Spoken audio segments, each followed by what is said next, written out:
So, hello everyone. You are watching Erodo's Finest Solution by Vishal Zindal at my channel ससुरा physics.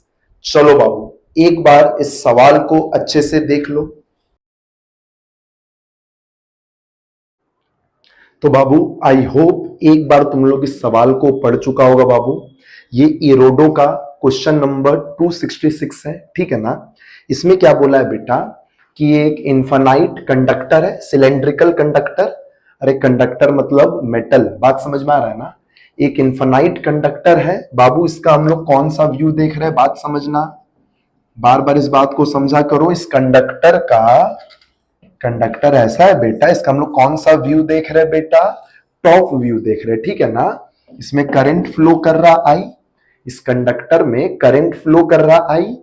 Top view से देखेंगे तो current का direction किस तरफ हो जाएगा, करंट का डायरेक्शन ऐसा पेज के बाहर की तरफ ना होगा बेटा, बात समझना। अच्छा एक बात समझता है, कंडक्टर के अंदर फ्री इलेक्ट्रॉन्स मूव करता है और फ्री इलेक्ट्रॉन्स का डायरेक्शन मूवमेंट का जो उनका ड्रिफ्ट वेलोसिटी होता है वो करंट के अपोजिट डायरेक्शन में होता है। समझ पा रहा है। तो अगर करंट है इस सिलेंडर से पेज के बाहर की तरफ तो इलेक्ट्रॉन्स का ड्रिफ्ट वेलोसिटी किधर होगा, ड्रिफ्ट वेलोसिटी वीडी किधर होगा, पेज के अंदर की तरफ, ठीक है ना। अब चलो एक बात बताओ, सवाल क्या पूछा है, सेंटर और सरफेस के बीच में कितना पोटेंशियल डिफरेंस होगा। तुम्हारा मन में सबसे पहला सवाल होगा कि सर पोटेंशियल डिफरेंस तो किसके कारण आता है, इलेक्ट्रिक फील्ड के कारण। और सर हम लोग तो जहां तक पढ़े हैं सर कि कंडक्टर के अंदर तो इलेक्ट्रॉन्स और प्रोटॉन्स बराबर मात्रा में होता है और जो भी इलेक्ट्रिक फील्ड होता है इलेक्ट्रॉन्स और प्रोटॉन बराबर मात्रा में होता है, जिस कारण से कंडक्टर के करंट कैरिंग वायर के बाहर तो फील्ड जीरो होता ही है सर। हाँ सर, पर अंदर एक फील्ड होता है, हमको पता है सर। करंट जिधर फ्लो करता है ना उस डायरेक्शन में एक इलेक्ट्रिक फील्ड होता है, याद है ना, J equal to sigma E. तो सर वो इलेक्ट्रिक फील्ड तो एक्सिस के अलोंग है, तो उसके कारण तो कोई पोटेंशियल डिफरेंस क्रिएट नहीं होगा सेंटर और सरकमफेरेंस के बीच। बेटा अब एक पूरा सच्चाई सुनो, पूरा एक बात समझो।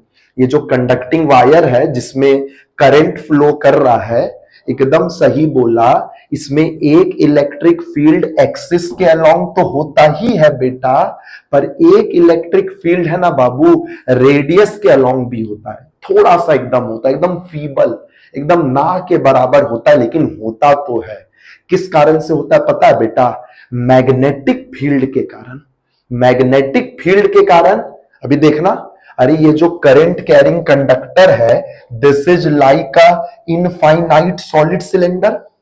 और याद है इनफाइनाइट सॉलिड सिलेंडर के अंदर एक मैग्नेटिक फील्ड होता था mu naught R J by two, और उस मैग्नेटिक फील्ड के कारण इलेक्ट्रॉन पर एक मैग्नेटिक फोर्स आएगा रेडियल डायरेक्शन में। अभी देखना, और उस मैग्नेटिक फोर्स को बैलेंस करने के लिए एक इलेक्ट्रिक फोर्स आएगा रेडियल डायरेक्शन में।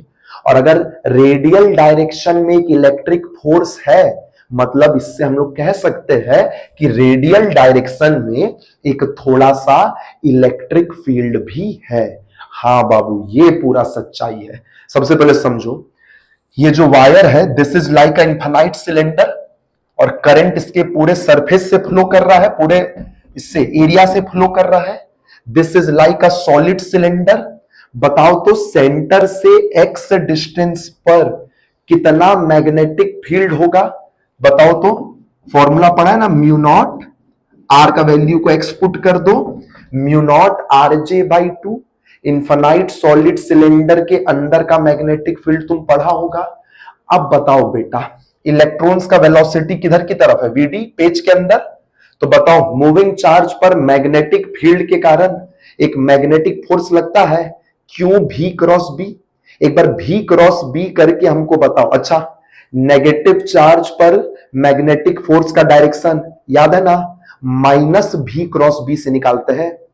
एक बार बताओ भी क्रॉस बी का डायरेक्शन किधर है, भी है ना पेज के अंदर, भी क्रॉस बी का डायरेक्शन इधर है ना, मतलब बेटा मैग्नेटिक फोर्स किस तरफ होगा, मैग्नेटिक फोर्स इस तरफ ना होगा। इलेक्ट्रॉन का वी है ना पेज के अंदर, वी उंगलियों को रखो पेज के अंदर, वी क्रॉस बी, तो इधर आ रहा है तो माइनस वी क्रॉस बी इधर ना होगा। मतलब इलेक्ट्रॉन पर मैग्नेटिक फोर्स इधर लग रहा है, तो बताओ इलेक्ट्रिक फोर्स किधर आएगा, वो रेडियली आउटवर्ड आएगा और दोनों एक दूसरे को बैलेंस आउट तो करेगा ना।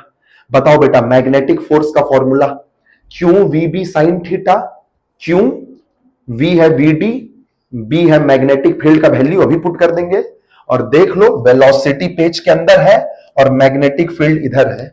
वी और बी के बीच का एंगल सबको दिख रहा है बेटा कि 90 डिग्री है, ठीक है ना, तो 1 हो गया साइन 90। बस बाबू, और अब मैग्नेटिक फोर्स इलेक्ट्रिक फोर्स को बैलेंस करेगा। उस जगह पर इलेक्ट्रिक फोर्स कितना लगता है, पॉइंट चार्ज पर क्यू ई, जहां पर ई होगा उस जगह का इलेक्ट्रिक फील्ड, ठीक है ना बेटा। तो बस मैग्नेटिक फोर्स इक्वल टू करो इलेक्ट्रिक फोर्स, यहां से इलेक्ट्रिक फील्ड का वैल्यू आ गया। कोई बता सकता है इलेक्ट्रिक फील्ड किस तरफ होगा, हालांकि हम लोग को आवश्यकता नहीं है जानने का, ऐसे ही पूछ रहे हैं। याद है माइनस चार्ज पर जो इलेक्ट्रिक फोर्स लगता है वो इलेक्ट्रिक फील्ड के अपोजिट लगता है, मतलब इलेक्ट्रिक फील्ड का डायरेक्शन टुवर्ड्स द सेंटर है। समझ में आया। और एक बात और जानता है कि electric field travels from high to low potential, मतलब सरफेस हाई पोटेंशियल पर है और सेंटर लो पोटेंशियल पर है। हालांकि हमसे सब कुछ नहीं पूछा है, बस पोटेंशियल डिफरेंस का वैल्यू पूछा है। बताओ इलेक्ट्रिक फील्ड का वैल्यू कितना आ गया, बताओ इलेक्ट्रिक फील्ड का वैल्यू कितना आ गया, V D into B, B का वैल्यू पुट कर लो, ठीक है ना। अब बस बेटा समय है इंटीग्रेशन करने का, पोटेंशियल डिफरेंस ना निकालना है इलेक्ट्रिक फील्ड की मदद से ना। बताओ इलेक्ट्रिक फील्ड को क्या तुम लिखेगा, ये सब सीखा था ना इलेक्ट्रोस्टैट्स चैप्टर में, E equal to minus of DV by D X. चलो dx को उधर भेजो और इंटीग्रेट करो तो बाकी सब कांस्टेंट है बाहर आ जाएगा। ध्यान से देखो इंटीग्रेशन के अंदर x dx बचेगा, x dx का इंटीग्रेशन लिमिट कहां से कहां तक, x इक्वल टू 0 से r तक, dv का इंटीग्रेशन डेल्टा भी। बेटा ये माइनस को गोली मारो, माइनस का ध्यान रखेंगे तो फिर देखो माइनस क्या बता रहा है कि हाई पर कौन है लो पर कौन है, ये डिसाइड करवाएगा माइनस, ठीक है ना। तो माइनस को हटाओ, हमको बस पोटेंशियल डिफरेंस का मैग्नीट्यूड चाहिए। हम लोग को पता है कि हाई पर कौन है लो पर कौन है, वो पूछा भी नहीं है। बताओ डेल्टा वी का आंसर कितना आ गया, mu not J V D by two तो बाहर है, एक्स डीएक्स का integration X square by two, बोले तो लिमिट पुट करो आर स्क्वायर बाई टू। बस बेटा आंसर पुट कर लो। करंट डेंसिटी कितना होता है, current by area I by pi R square, और वीडी, वीडी क्या होता है याद है, करंट इलेक्ट्रिसिटी का एक formula I equal to N E A V D. तो वीडी का value I by N E, A का मतलब cross section area pi R square, एक आर स्क्वायर से एक आर स्क्वायर कटा, बाकी जो बच गया वही आंसर है, mu not I square by 4 pi square R square N E. This is the answer of the potential difference, ठीक है ना बाबू। आई होप इस सवाल को तुम लोग एक बार समझ लिया होगा। एक बहुत सुंदर सवाल है बेटा, जी जान से तैयारी करो बेटा, ये सब इतना मेहनत किया हुआ कुछ भी वेस्ट नहीं जाएगा बेटा, और एक समय आने पर इंसान ये सब सीख जाता है, ठीक है ना। चलो tata bye bye, best of luck.